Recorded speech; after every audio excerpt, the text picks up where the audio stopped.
What do you mean? Did Rebecca throw it away? This happened at the birthday party for my son's wife, Rebecca. It was a surprise birthday party planned by me, Richard, and Rebecca's dad, John. John mentioned he'd be arriving later that day. Happy birthday, Rebecca!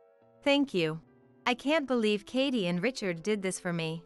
Her cheeks blushed with joy as she looked at the lavish spread of food I had prepared. I don't usually drink, but I think I can make an exception today.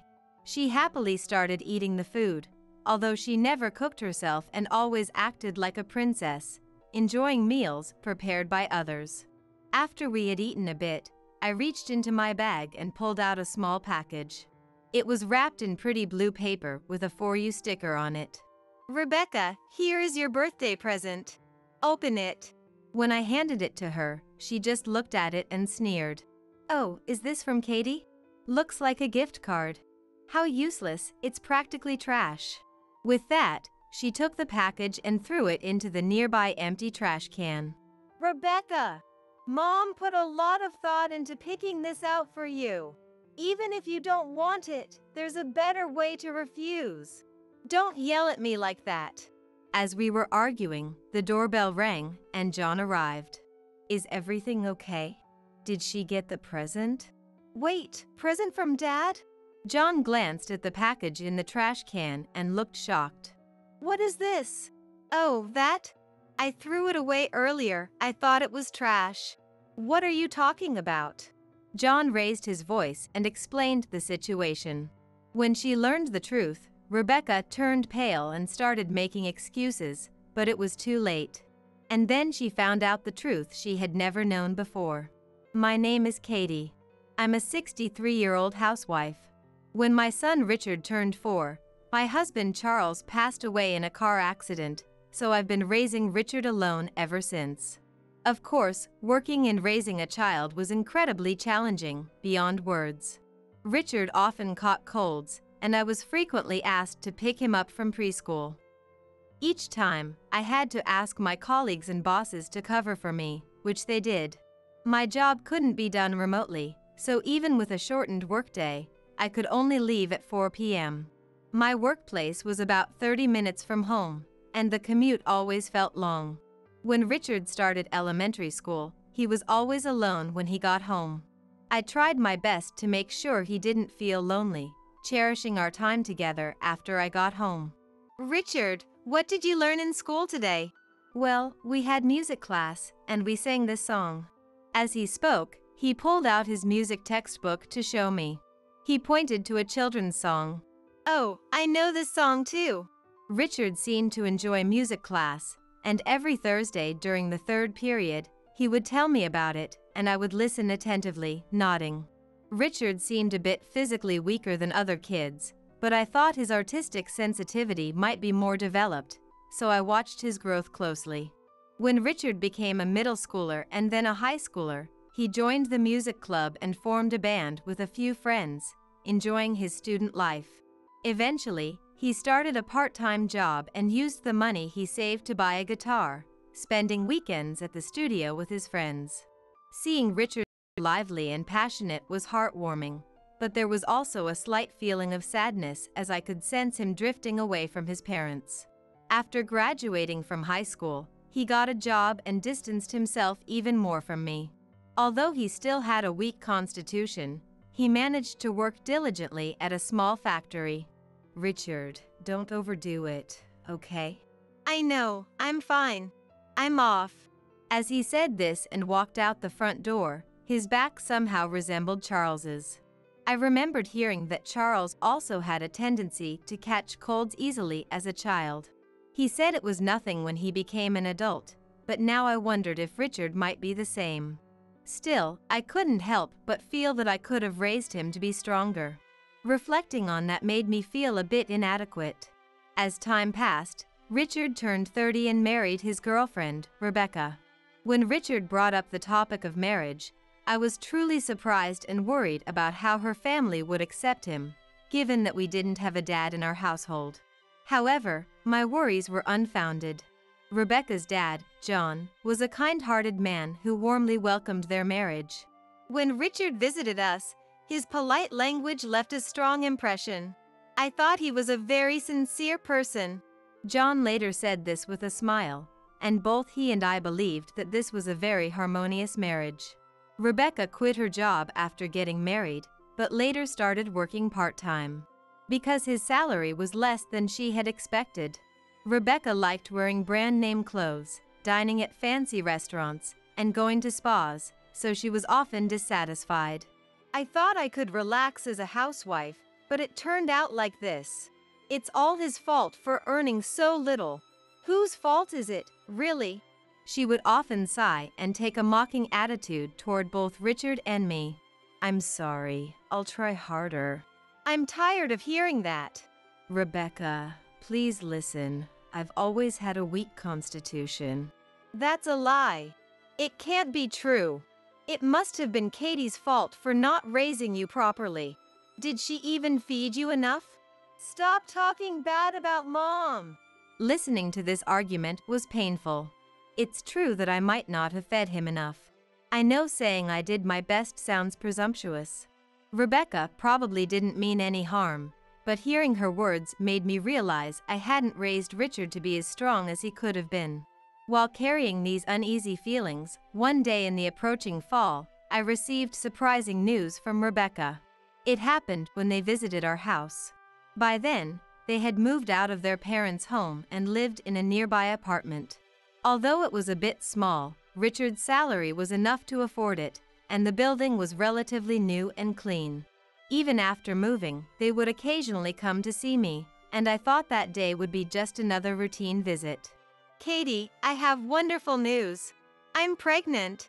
She said this with a beaming smile, and I was both surprised and overjoyed, unsure of what words to offer. Congratulations. I can't believe I'm going to be a grandmother so soon. As I realized I would finally become a grandma, I felt tears welling up in my eyes.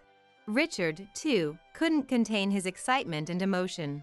I'm just as surprised, but really happy about it. Apparently, they had just come back from the hospital, and Richard had just found out about the pregnancy a little while ago. Rebecca, gently rubbing her belly, looked up at me and said cheerfully, "And, Katie, what is it? Isn't there something you should give me now? You know, like a gift or something." I didn't immediately understand what kind of gift she was referring to. I had heard of giving a gift after a child is born. However, she was only just pregnant and not even showing yet, so could she be asking for a pregnancy gift already? I held back the words. A gift for what? I decided to nod politely instead. Well, yes. It was such sudden news. I haven't prepared anything yet. I'm sorry, I'll get you something next time. That day, I treated them to dinner and then saw them off. About a week later, I got a call from Rebecca. Katie, I'm not feeling well. Could you come over and help with some chores? Oh no, that's terrible. I'll be right over. I remembered how tough it was when I was pregnant, feeling heavy and tired. With the thought of helping her as much as I could, I quickly got ready and headed to her apartment. However, when I arrived, she seemed fine, casually lounging on the sofa, scrolling through her phone. When Rebecca noticed me, she quickly hid her phone and started acting lethargic. Katie, you're here. Thank you so much. Ignoring her, I put down my bags and started with the cleaning and laundry. At first, I was happy to help her, but as Rebecca's belly grew, her demands escalated. It wasn't just cleaning and laundry anymore. She also had me cooking and grocery shopping, eventually giving me lists to buy everyday items. Rebecca, being pregnant isn't an illness. Can't you try doing some things on your own? When I protested, she clearly got upset and pretended to cry. Katie, don't be so mean. I'm carrying your grandchild. Shouldn't you be doing more for your adorable grandchild? She would also say things like, I'm feeling so down, or I'm so nauseous I could throw up, blaming me for various things. I truly wanted to help for the sake of my grandchild, but it felt like I was being treated like a housekeeper. Feeling frustrated, I went to their apartment as usual. I opened the door and walked in, finding no one in the living room. I heard the sound of water from the shower room. Realizing Rebecca was in the shower, I placed the groceries in the kitchen and started vacuuming the floor. Then, Rebecca's phone on the living room table buzzed. The screen, facing up, showed a friendly text from a man. "Can't wait to see you again, Rebecca. When are you free next?" the text read. Seeing this, I felt suspicious. It was clear that this text wasn't from Richard. After confirming Rebecca was still in the shower, I took a photo of the text with my phone. Not daring to unlock her phone, I quietly continued with the cleaning and preparing dinner. About half a month had passed, and I realized that Rebecca's birthday was approaching. So, I decided to plan a surprise birthday party for her without her knowing, and after discussing it with Richard, we also decided to invite John. "Thank you, Mom. Rebecca loves surprises, so she'll definitely be happy." "I hope so. I'll make lots of healthy dishes. I'll contact John myself." "I can't wait." Both Richard and I were eagerly looking forward to that day. Planning for such an occasion is always exciting. One day, after returning home from their apartment, I discovered an envelope in my mailbox. In the empty lot next door, the cicadas were singing. Hearing their sorrowful sound, I took out the contents of the envelope and looked at it carefully. I knew it. I muttered to myself, put the contents back in the envelope, and felt a little down. Then, trying to change my mood, I opened the front door and went inside.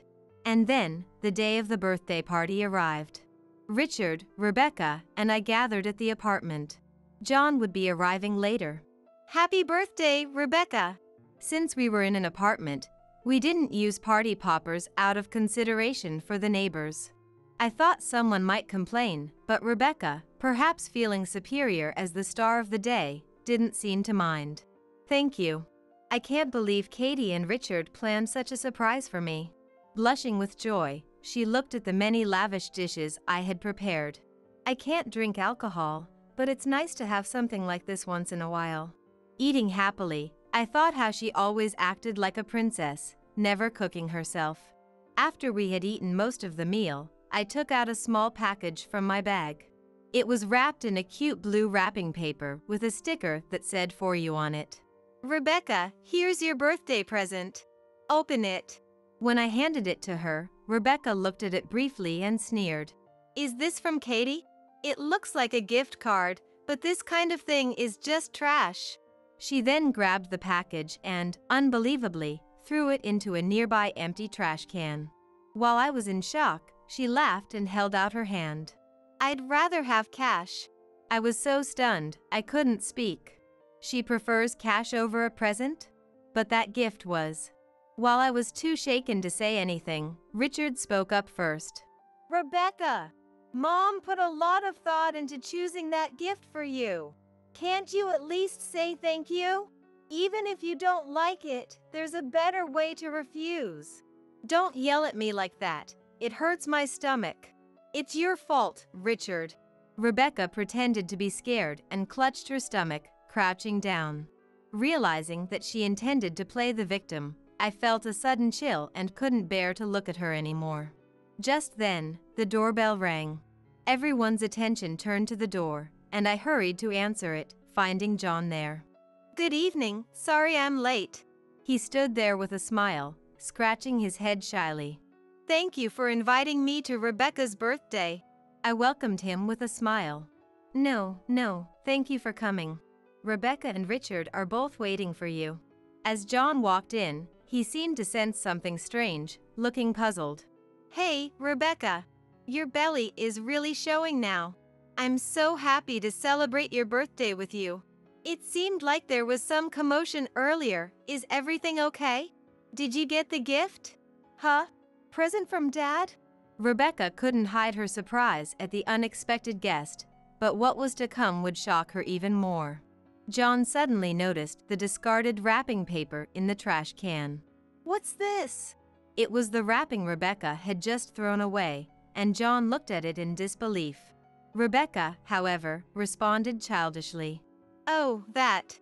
I threw it away earlier. Thought it was trash." "What do you mean?" You threw it away. John pressed Rebecca firmly. What? What do you mean? Isn't that the gift card Katie got? What are you talking about? John snapped and explained the situation. When we were planning this birthday party, I had a phone call with John about the gift. John remembered that Rebecca had always wanted to go on a trip abroad, and he suggested giving her tickets for her birthday. I agreed, and we decided to buy the tickets together and present them at this party. That was the wrapped item from earlier. Upon realizing this, Rebecca's face turned pale, and she began to fumble for excuses. I wasn't told anything about this, and I didn't know. You didn't know? You can't even say thank you? I calmed John down and said, Well, John. We have other gifts for her too. I signaled Richard, who pulled an envelope from under the table and handed it to Rebecca. Rebecca, this is from me, he said in a low voice, avoiding her gaze as she took the envelope. She looked inside suspiciously and was instantly speechless. Inside was the result of an investigation into Rebecca's infidelity. Mom told me, Rebecca, you've been cheating, haven't you? She showed me pictures of notifications from your phone screen. I had shown Richard those photos on a day when I visited this apartment while Rebecca was in the shower. I then advised him to hire a detective to investigate. Of course, I arranged for the envelope to be sent to our home, not this apartment, so Rebecca wouldn't find out. The investigation confirmed that Rebecca was indeed cheating, and the other person was also married. Rebecca trembled as she stared at the documents. I didn't want to believe it either, and I didn't want it to come to this. But if you apologize, Rebecca, I'll let it go. Before Richard could finish, she slammed the papers onto the table and defiantly said, Yes, he's a colleague from work. He's very supportive and kind, so I ended up having a relationship with him. The baby I'm carrying is probably his. What? Richard was deeply hurt by her blunt words, momentarily taken aback. The timing suggests so, but what of it? Everyone thought this child was their grandchild anyway, right? So why not just go with that? Rebecca showed no remorse, nor did she apologize. The one who couldn't stand the situation and got angry was not Richard, but John. Rebecca, how could you do such a thing? John's face turned beet red, and he was trembling with rage. It seemed he was about to grab her, but he was desperately trying to hold back. Both Richard and I were so shocked by his intense anger that we couldn't move. John, what on earth? That was all I could manage to say. John's anger had reached its peak. Rebecca, I wish I could have told you differently, but there's no other way now. The truth is, you are actually the child of my ex-wife's affair. What? When she tried to abandon you, I took you in as my own daughter and raised you by myself. So, you and I are not biologically related. I wanted to keep this hidden. Everyone present was stunned by John's painful revelation. Rebecca had ended up doing the same thing as her mother, hurting both her husband, Richard, and John. John, who had been betrayed by both his beloved wife and the daughter he raised, must have been in deep shock. John said bitterly, I can no longer think of you as my daughter. I'm severing all ties with you. Rebecca, with a look of shock on her face, could only stare at John. No, why? Of course, neither Richard nor I could find any words to say to them, and we just stood there. Feeling that there was no way to continue in a celebratory mood, I decided to end the gathering for the day. John awkwardly left, telling me he would contact me later. By the way, the results of the investigation were also sent to the home of the affair partner. His wife was furious and confronted Rebecca, demanding a settlement later. Rebecca had assumed that her affair partner would naturally take her side, but a few weeks later, he quit his job and told Rebecca not to contact him anymore. He also said he would not acknowledge the child. In a panic, she turned to me to help reconcile with Richard, but I firmly refused. Considering her attitude after finding out about the pregnancy and her defiant demeanor when everything was revealed that night, I didn't think she was genuinely remorseful. Of course, Richard seemed to share John's opinion. Rebecca, it's over. I can't trust you anymore. I'll be moving out of this apartment soon, so you should prepare to leave as well. And I will be claiming compensation in the divorce court. Richard reportedly handed her the divorce papers as he said this.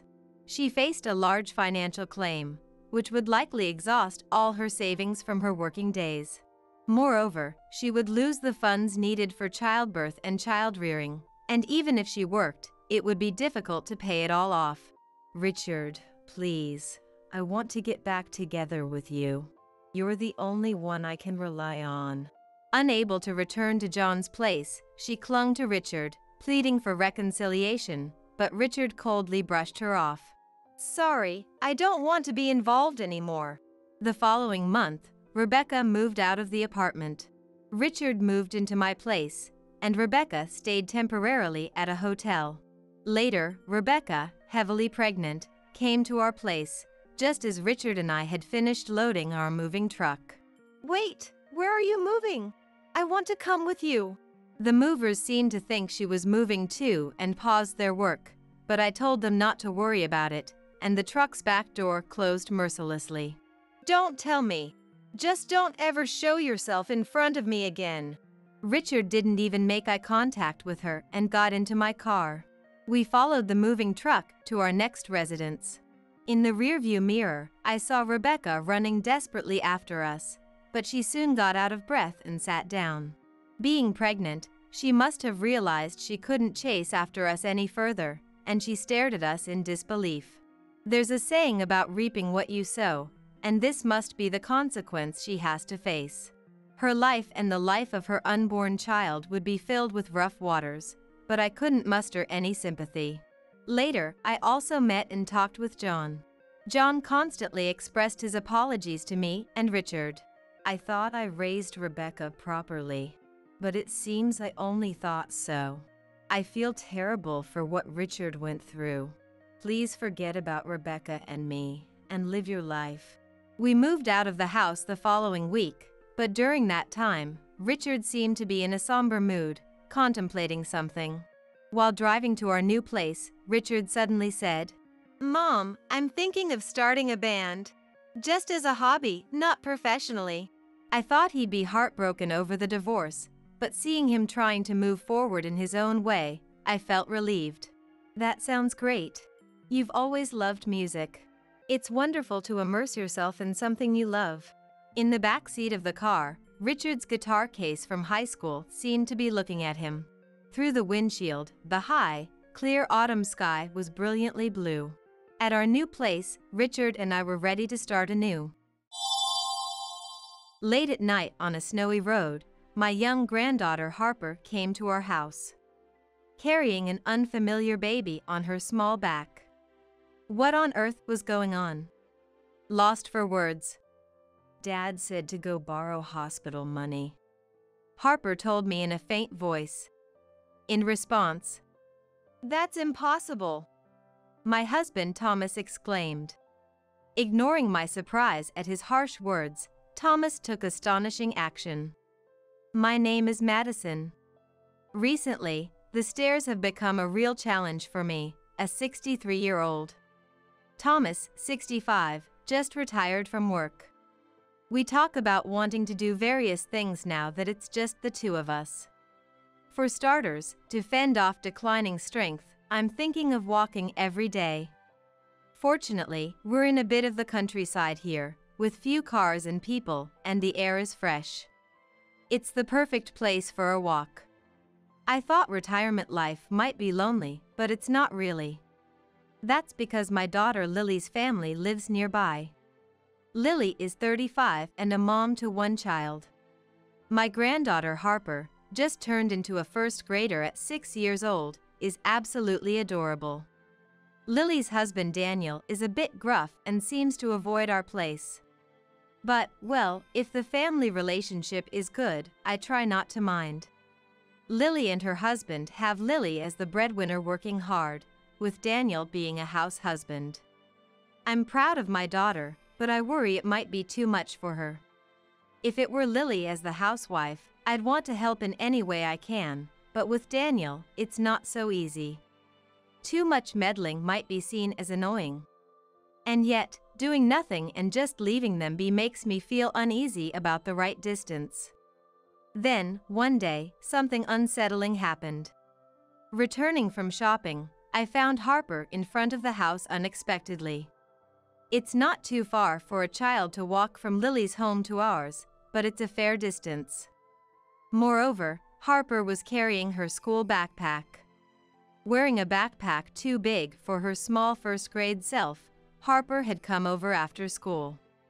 And it was on a hot day just before the summer break. "Well, Harper, what's wrong?" "Dad said I couldn't go into the house, so I came here." "What?" Confused about what was going on, but seeing Harper's pale face, I quickly let her inside to cool down. Thomas had gone out when I went shopping, so no one was home. I wonder how long she had been here. Harper drank the cold juice I offered her in one go. "Mom is at work, but why did Dad say you couldn't go inside?" "I don't know, but he said it's because he's busy." "Huh? Too busy to let her into her own house?" That's absurd. And to lock her out in such scorching heat. Anger welled up inside me. "Once you're feeling better, let's go back together with Grandma. I'll talk to Dad. I've been holding back because he's my daughter's husband, but this is simply unacceptable. This is something that can't be kept silent." Harper nodded, and as we headed home, the front door suddenly opened before we could ring the doorbell. "Bye then," said a strange woman, waving as she left. Who was that? Surprised by the sudden event, Harper and I watched the woman walk away. Rushing into the entrance, I found Daniel with a shocked expression. "Daniel, you locked Harper out, and then what? You had a woman over while Lily was away?" Furious at me, Daniel frowned. "What?" And he grumpily responded. "Don't just come here and start accusing me of nonsense. That was just a sales lady. I told her we didn't need a water purifier, but she was persistent, so I was just getting rid of her." "A sales lady?" "Yes," said Daniel, turning his back. "Then why lock Harper out because you were busy?" "Oh, I was in the middle of something I couldn't step away from. Lily asked me to fix a shelf, but it was bad timing, and I was tied up." "Hey, Harper," said Daniel, calling Harper over. Harper trembled. "Kid, I told you to wait, didn't I? Why didn't you wait instead of going over there?" "I did wait, but it was too hot, and you never let me in."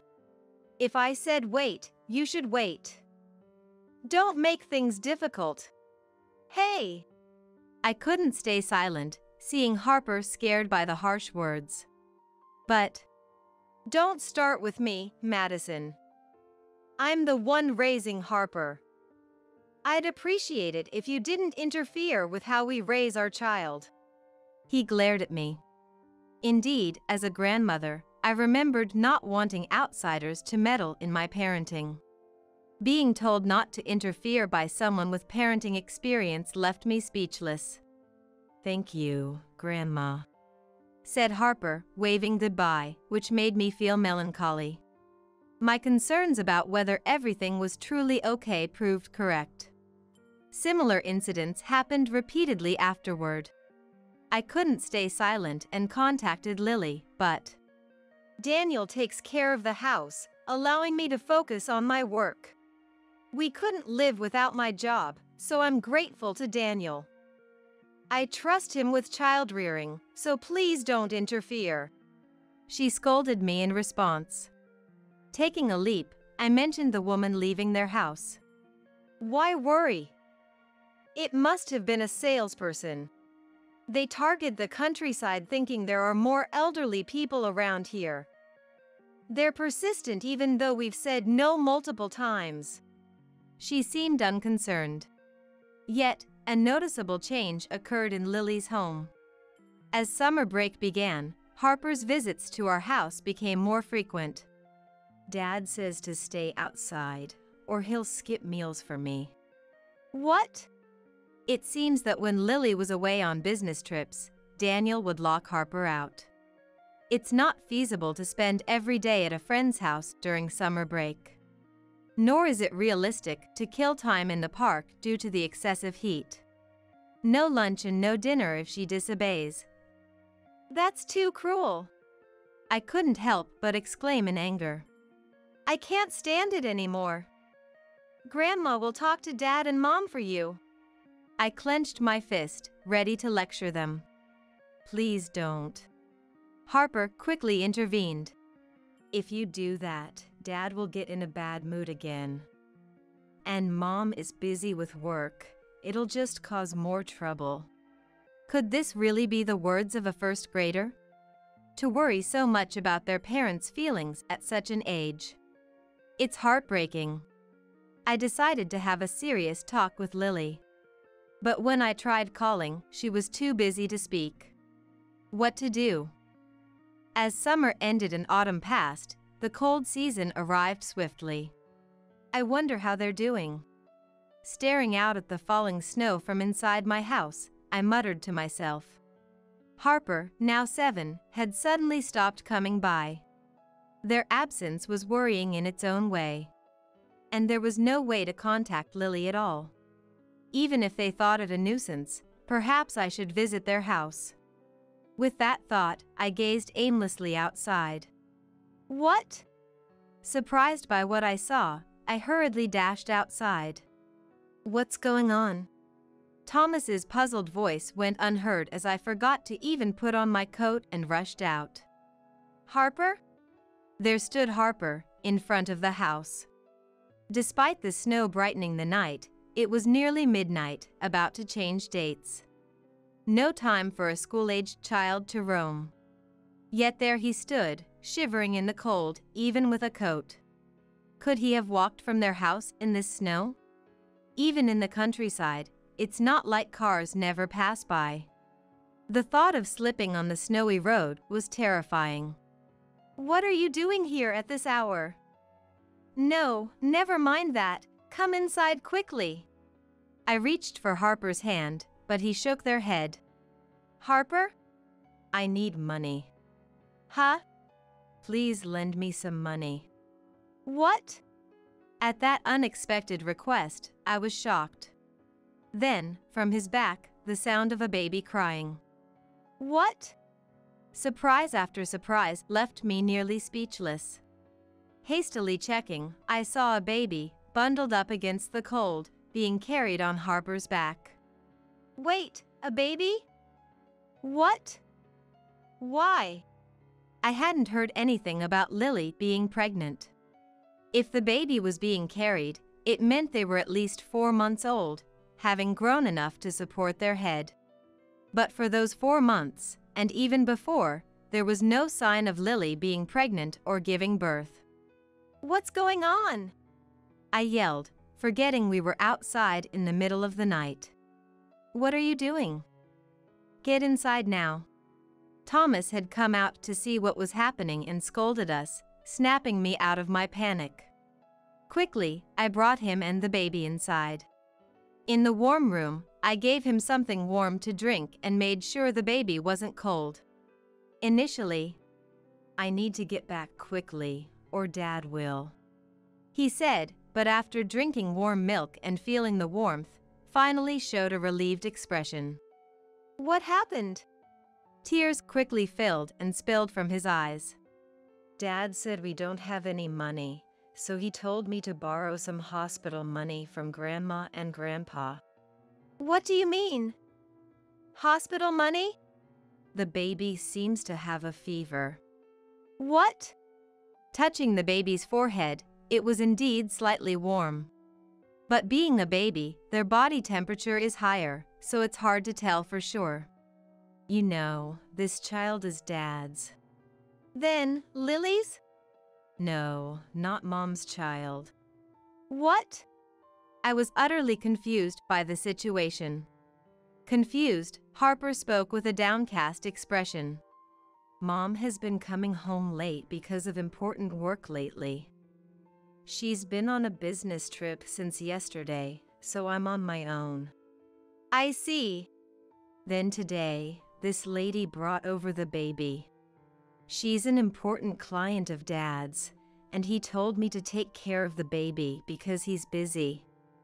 He said it's his child, so take good care of it. This was supposed to be a secret. I'm sorry, I'll get scolded if it's found out I told you it's Dad's child. Exhausted from shouting, I let out a defeated sigh. What is going on? So, I told Dad the baby seemed in pain, and he and the lady said to take the baby to the hospital. They're too busy, and they don't have the money, so they told me to borrow it from you. Were you kicked out after saying that? Yeah. Daniel is the worst. I couldn't help but shout. Grandma ended up shouting for Harper. Calm down. Thomas scolded me. Then, Harper turned to Thomas, my husband, and Harper's grandfather. Harper finds the usually taciturn Thomas a bit intimidating. Well, he does seem grumpy all the time. But Harper, trying their best, hesitantly asked Thomas, Grandpa, please, can you lend us the money for the baby's hospital bill? Tears welling up in their eyes. Thomas, can't you make a kinder face, I thought, but then. That's impossible. He barked. Why speak in such a manner? Unable to hold back any longer, Harper burst into tears. Yet, the baby looks in pain, please. She bravely continued. At this point, it doesn't matter whose child the baby is. Just as I was about to say something to Thomas, thinking we couldn't abandon Harper and the baby. Call a taxi. Thomas spoke up before I could. What? Don't dawdle, do it now. Yes. I hurriedly called a taxi, and following Thomas's instructions, I took them to the pediatric emergency department. I won't lend money, but you, a child, don't need to go to the hospital. An old hand at child rearing like your grandma will take you, so rest assured. And I'm going to prepare a bath now, Harper. You go warm up in the bath, got it? Thomas declared with an authoritative tone. Both Harper and I could only nod in agreement. Upon arrival at the hospital, the baby was seen immediately. The doctor suggested the fever might be due to the cold. We were advised to keep the baby calm and received some medicine for the baby. Since the baby's identity was unknown, we couldn't use health insurance. The doctor was also surprised. We ended up paying a considerable amount. Normally, the cost for a baby's medical consultation and medication would be very low in this area. Is that moron Daniel saying he doesn't even have that? I'll make him pay later. My anger grew even more. By the time we got home, it was already past midnight, and Harper, who had been waiting up with Thomas, had fallen asleep. When I returned with the baby, Harper woke up in a panic. How's the baby? She asked. Worrying about others even in such a situation, what a kind child. I couldn't help but tear up. So, Thomas, instead of looking so grumpy, show a smile and reassure them. But, surprisingly, Harper hugged the serious-faced Thomas. Looking on in astonishment, I saw Harper smiling. Grandpa, the baby's okay. That's good, right? You were worried. Fool, why would I worry about someone else's baby? But you were worried. You kept asking if I was cold or hungry, or if you should read me a storybook. You cared a lot. There's no such person like me. Harper innocently reported Thomas's behavior. Oh, that was you, I said, laughing, which made Thomas look even grumpier, though his cheeks relaxed. The next day, Thomas acted before I could. He first called Lily. What, Dad? I'm busy at work right now. Come home right now. You idiot!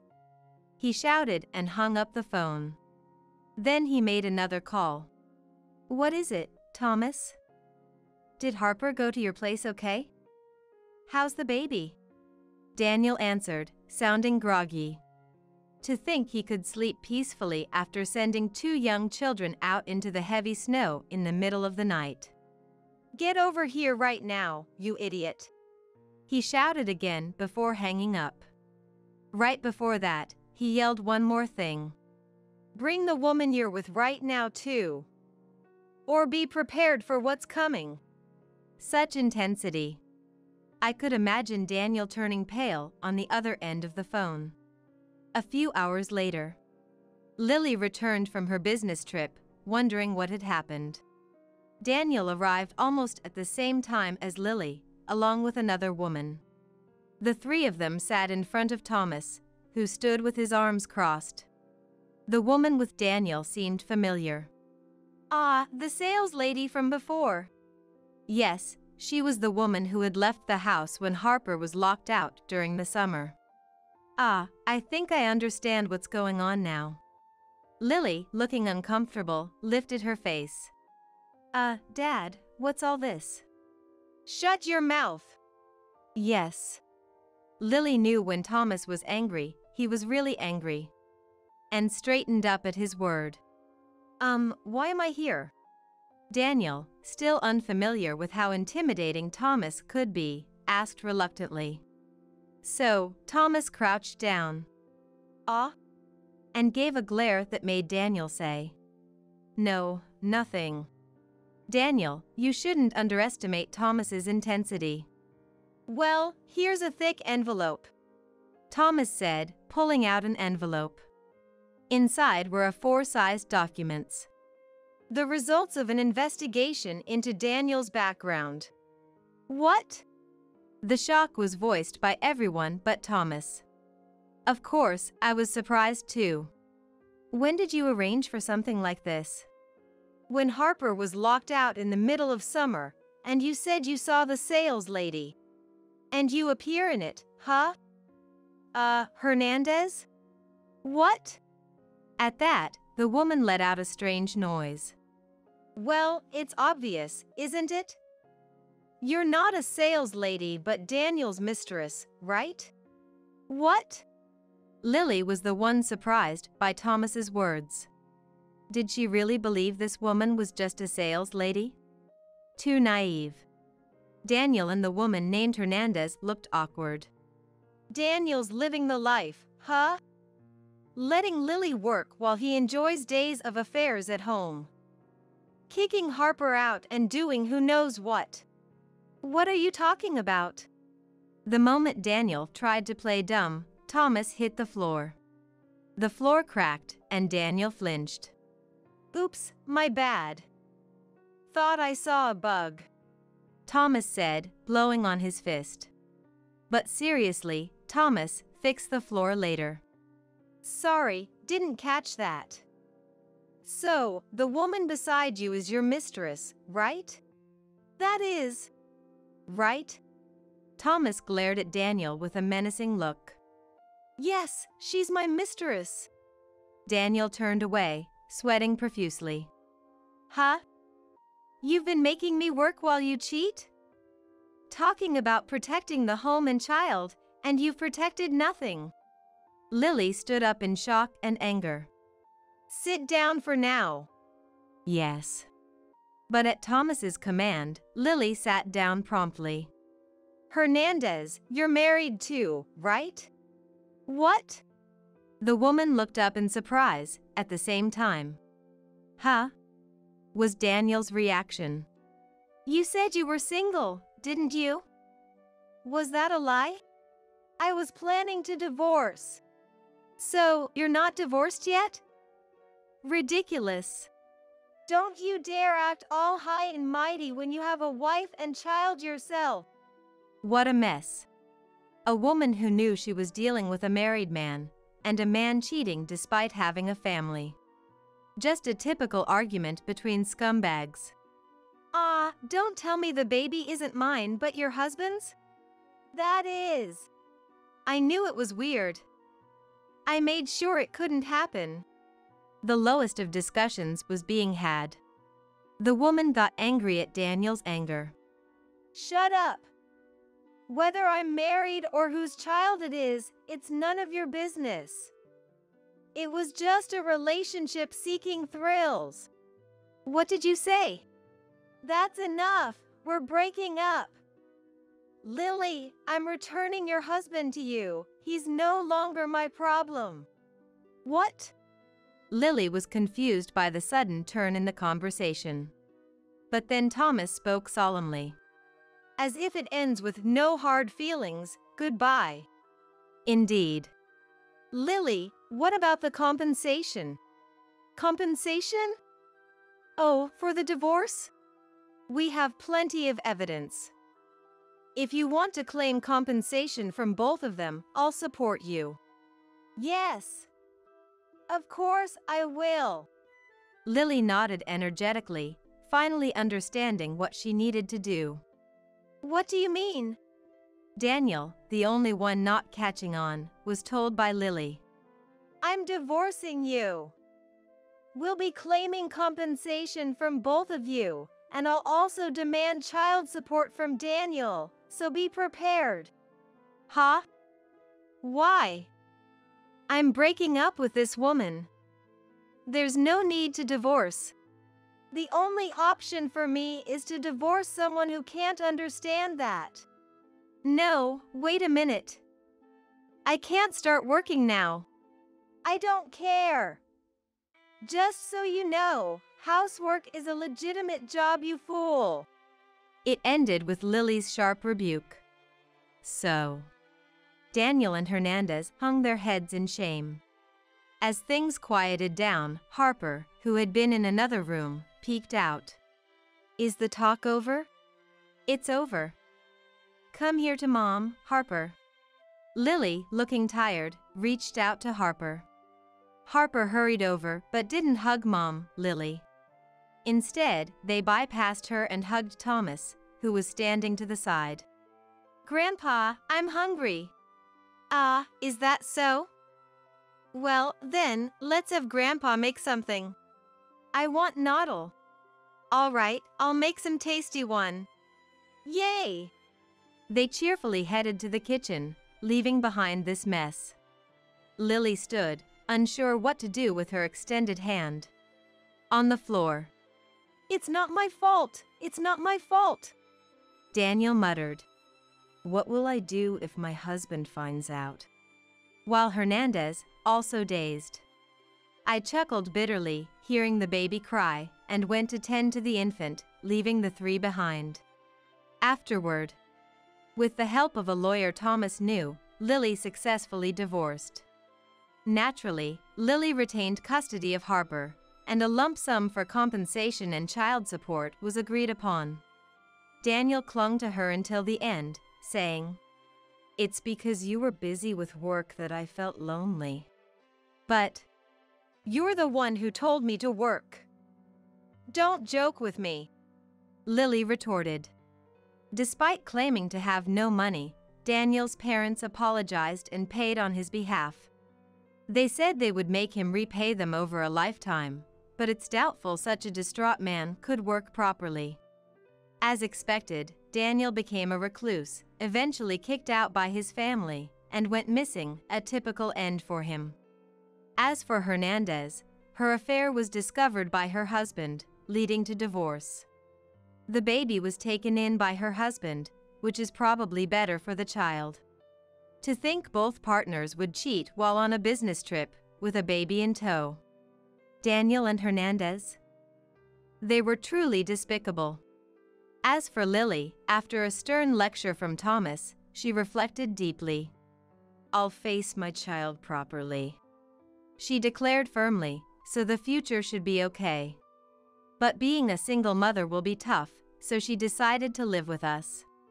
Supporting Harper's upbringing will become our responsibility until they're grown. While thinking about the challenges of child rearing, I was actually looking forward to it. Life needs some excitement, I thought, looking at Thomas playing Othello with Harper, his face slack with enjoyment. Thomas is always gruff with Lily and me, but this incident revealed his tender side towards Harper. Even after years of marriage, there are still new sides to discover in one's partner, I thought, watching him with a smile.